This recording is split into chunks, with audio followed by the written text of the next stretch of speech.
সুপ্রিয় দর্শক, আসসালামু আলাইকুম। আপনাদের সবাইকে স্বাগত জানাচ্ছি এখনকার আলোচনায়। আপনাদের সঙ্গে আছি আমি সিরাজুল ইসলাম। দর্শক, আজ পবিত্র শুক্রবার, সবাইকে জুমা মুবারক। দর্শক, অনেক গুরুত্বপূর্ণ খবর আছে। বাবালবান্ধে প্রণালী এবং লোহিত সাগরে জাহাজ চলাচল নিরাপদ করতে এবং স্বাধীনভাবে যাতে জাহাজ চলাচল করতে পারে, এই লক্ষ্য ঘোষণা করে সৌদি আরব 14 সদস্যের একটি জোট ঘোষণা করেছে। এই জোটে বাংলাদেশও থাকবে বলে খবর পাওয়া গেছে। এদিকে গত রাতেও ইরানের পক্ষ থেকে মার্কিন ঘাঁটি লক্ষ্য করে ড্রোন হামলা চালানো হয়েছে। ইরানের জাতীয় সংসদের স্পিকার বাকের কলিবফ তিনি বলেছেন, কেশম দ্বীপে আমেরিকা যে বর্বর হামলা চালিয়েছে তার জন্য তাদেরকে মূল্য দিতে হবে।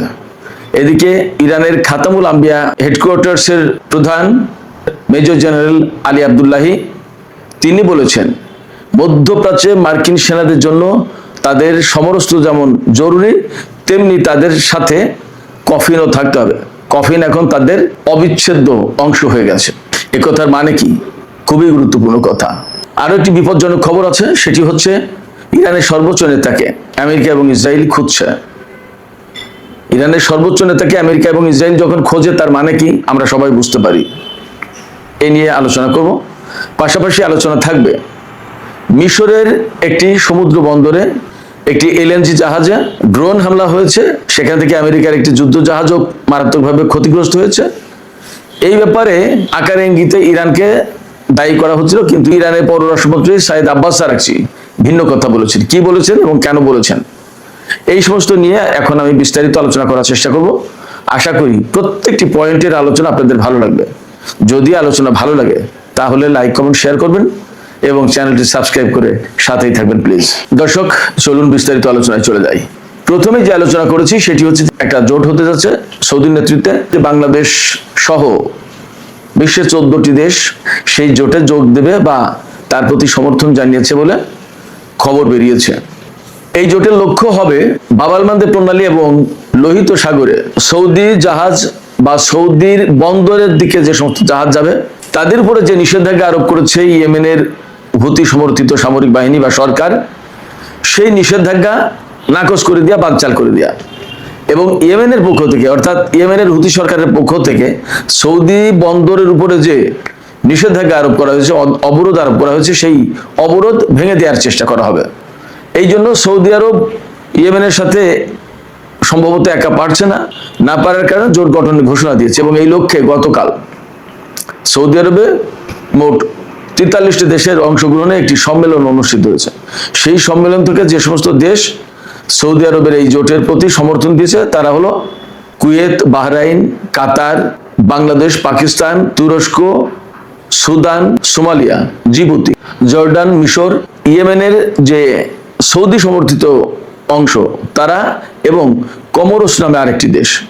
আল জাজিরা খবর দিয়েছে কমোরস আছে, কিন্তু কোনো কোনো জায়গায় পাওয়া যাচ্ছে কমোরস না, নাইজেরিয়া আছে। জানি না এই দুই দেশের কোনটা। 43টি দেশ অংশগ্রহণ করেছিল সম্মেলন, তাতে এই 14টি দেশ সমর্থন দিয়েছে। আর সৌদি আরব এই জোটের নেতৃত্বে থাকবে, জোটের হেডকোয়ার্টার থাকবে সৌদি আরবে। লক্ষণীয় বিষয় হচ্ছে মধ্যপ্রাচ্যের যে সমস্ত দেশ রয়েছে তার ভিতরে গুরুত্বপূর্ণ কয়েকটি দেশ এই জোটে নেই, যেমন ইরাক, ওমান এবং সংযুক্ত আরব আমিরাত।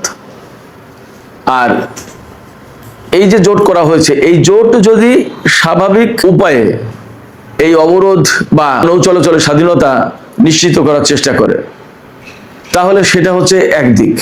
কিন্তু বাস্তব কথা হচ্ছে যে একেবারে স্বাভাবিকভাবে বেসামরিক উপায়ে কিভাবে এই হুতি সমর্থিত সরকারের অবরোধ তারা ভাঙবে। তাহলে এখানে সামরিক হস্তক্ষেপ বা সামরিক সংঘাতের একটা প্রশ্ন কিন্তু থেকে যাচ্ছে, এটা অনিবার্য হয়ে উঠবে। সেই জায়গায় এই যে মুসলিম এই সমস্ত দেশ সৌদি আরবকে সমর্থন দিয়ে একটা যুদ্ধের প্রেক্ষাপট তৈরি করতে যাচ্ছে বা হচ্ছে, এটা কতটা ভালো হবে, কতটা মুসলিম বিশ্বের স্বার্থ রক্ষা করবে, সেটা কিন্তু ভেবে দেখার ব্যাপার।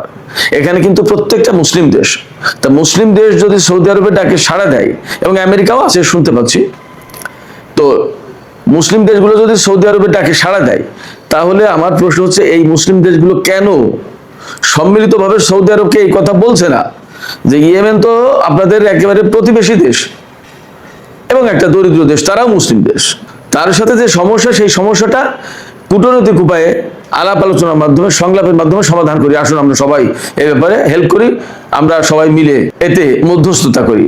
এটা কিন্তু অনেকে বলতে পারতো, বিশেষ করে তুরস্ক, পাকিস্তান, অনেক দেশ। কিন্তু তা না করে এখন নতুন করে কেন এরকম জোটবদ্ধ হচ্ছে আমি বুঝতে পারি না। সৌদি আরব নিজেই তো বিশ্বের সবচেয়ে বেশি অস্ত্র আমদানি করা বা অস্ত্র কেনা দেশ।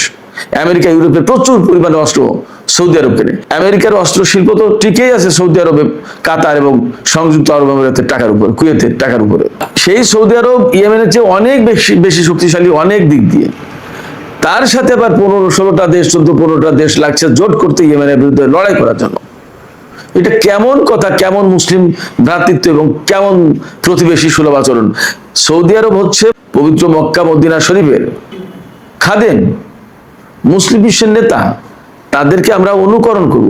সেই জায়গায় একটা প্রতিবেশী দেশ এবং দুর্বল দেশ, অভাবী দেশ, গরিব দেশ, তাদের উপরে এইভাবে তাকে একেবারে আষ্টে পৃষ্ঠে বেঁধে ফেলে তাকে শেষ করে দেওয়ার চেষ্টা, এটা কেমন কথা হচ্ছে?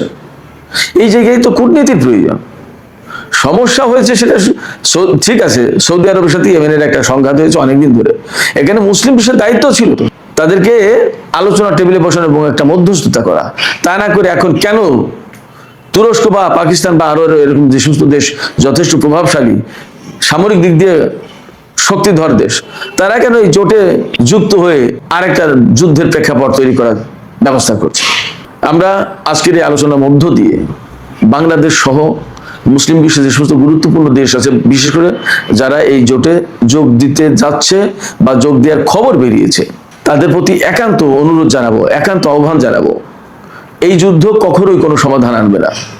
দয়া করে আপনারা আলোচনার ব্যবস্থা করুন, কূটনৈতিক উদ্যোগ নিন এবং এই কাজে রাশিয়া আর চীনের সহযোগিতা নিয়ে যেতে পারে। তারা এখানে অনেক ভালো গুরুত্বপূর্ণ ভূমিকা পালন করতে পারে।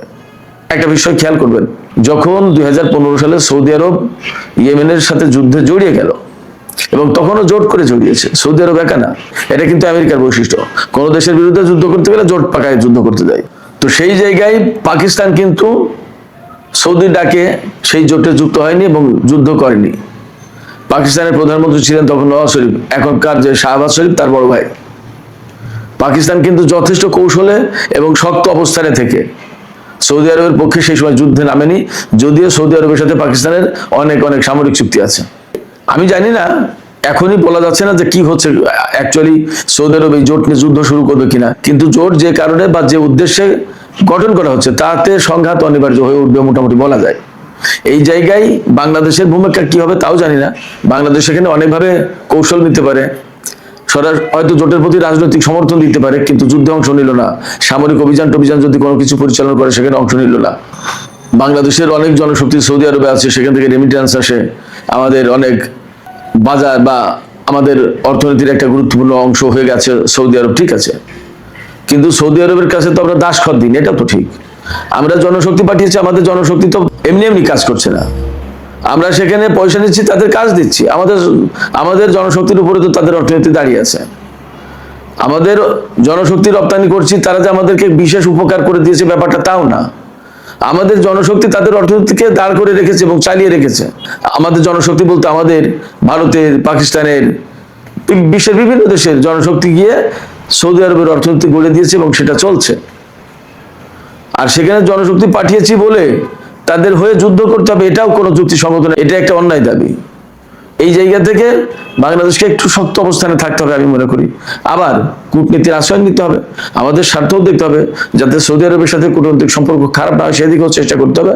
এবং আমি মনে করি এই জায়গায় আমি আগেই বলেছি, যখনই সৌদি আরবের সাথে ইয়েমেনের দ্বন্দ্ব শুরু হয়েছে এবং বাব-আল মানদেব কেন্দ্রিক প্রবলেম হলো, তখনই আমি বলেছি, আমি পরামর্শ দিয়েছি, আমি আহ্বান জানিয়েছি যে বাংলাদেশের পক্ষ থেকে এখনই একটা গুরুত্বপূর্ণ জরুরি ভিত্তিতে কূটনৈতিক উদ্যোগ নেওয়া দরকার এবং এই কূটনৈতিক উদ্যোগের সাথে পাকিস্তান, চীন ও রাশিয়া এই সমস্ত দেশকে অন্তর্ভুক্ত করা যায়, এমনকি মালয়েশিয়াকেও অন্তর্ভুক্ত করা যায়।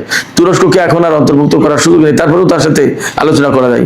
জোটে হয়তো অনেকেই আছে, কিন্তু জোটে থাকার মানে তো এই না যে সবাই সরাসরি যুদ্ধে অংশগ্রহণ নেবে বা অংশগ্রহণ করতে হবে। সেক্ষেত্রে জোটের থেকেও এর ভেতর থেকে একটা গ্রুপ, কয়েকটা দেশ মিলে সৌদি আরবকে বোঝানোর চেষ্টা করা যেতে পারে, এবং এটা খুব জরুরি মুসলিম বিশ্বের জন্য, মুসলিম উম্মার জন্য, মধ্যপ্রাচ্যের জন্য। সবচেয়ে বড় কথা হচ্ছে যে বাব আল মানদেব প্রণালী বা লোহিত সাগর বা এডেন উপসাগর মুক্ত করার জন্য এই জোট গঠন করা হয়েছে। যুদ্ধ করে কি মুক্ত হবে? প্রতিদিন প্রতিনিয়ত সেখানে যুদ্ধ চলতেই থাকবে, তাহলে কি করে মুক্ত হলো? যুদ্ধ করে মুক্ত হবে না, আলোচনার মাধ্যমেই সৌদি আরব এবং ইয়েমেনের ভেতরকার সংকট সমাধান করতে হবে। যুদ্ধবিরতি তো 2021 সাল থেকে চলছিল, কেন সৌদি আরব ইরানি বিমান লক্ষ্য করে হামলা চালাতে গেল ইয়েমেনে? সৌদি আরব যদি ইয়েমেনের উপরে নিষেধাজ্ঞা দেয়, তো ইয়েমেন সৌদি আরবের উপর নিষেধাজ্ঞা দিতেই পারে। যুদ্ধ তো, সৌদি আরব যদি একটা ঢিল মারে, তো ইয়েমেনও তো একটা ঢিল মারছে। তো সেই যুদ্ধ যদি বৈধ হয়, তাহলে সৌদি আরব ইয়েমেনের উপর অবরোধ আরোপ করেছে, ইয়েমেনও সৌদি আরবের উপর অবরোধ আরোপ করেছে, সেটা অবৈধ হবে কেন? এবং সেইটা খোলার জন্য এখন এত এত দল, এত এত জোট করতে হবে। এতে কি অ্যাকচুয়ালি লোহিত সাগর, বাব আল মানদেব প্রণালী, এডেন উপসাগর এগুলো উন্মুক্ত হবে? হবে না। প্রচুর রক্তক্ষয় হবে, প্রাণহানি হবে, এবং এতে তেলের বাজার আরো বেশি ঊর্ধ্বমুখী হবে। যুদ্ধের মধ্য দিয়ে কোনো মতেই হরমুজ প্রণালী, বাব আল মানদেব প্রণালী কোনো কিছু খোলা যাবে না। আলোচনা এবং বাস্তবতার ভিত্তিতে তার সমাধান করতে হবে। আমরা আশা করি বাংলাদেশ সরকার বা এই জোটে যারা প্রভাবশালী দেশ আছে সৌদি আরব বাদে, এই প্রভাবশালী দেশগুলো মিলে নতুন করে সলা পরামর্শ করে হয়তো জোট একটা গঠন হলো, কিন্তু যুদ্ধ না করে কিভাবে আরো এগিয়ে যাওয়া যায় সেই একটা চেষ্টা করা উচিত। এখানে একটু তথ্য দিয়ে রাখি, এই যে বাব আল মানদেব প্রণালী, লোহিত সাগর, এই পথে 2023 সালের একটা পরিসংখ্যান দিতে পারি। 2023 সালে প্রতিদিন 8,60,00,000 ব্যারেল তেল পরিবহন করা হয়েছে এই পথে।